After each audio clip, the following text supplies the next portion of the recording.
Oliy ma'lumotli uy bekasining bir kuni qanaqa o'tadi? Ertalab hammani ishga kuzatib, bolalarim hali uxlayotganidan foydalanib shu xonani yig'ishtirib oldim. Keyin bolalarim birin-ketin uyg'onishdi. Zavtrakka o'g'limga kasha, o'zimga bo'lsa tuxum tayyorlagandim. Ha mayli.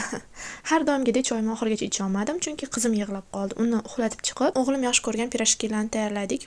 Qo'shnimizga ham olib chiqib berdik. Keyin bo'lsa oshxonalarimni tozalab oldim. Chiq qilganimda toza bo'lib qolish kerak edi. Yo'q, qo'lda bittalab Talla bilan birga tozalab oldik. Ana endi toza bo'ldi. Bu yerda o'g'lim nimadir so'rayapti.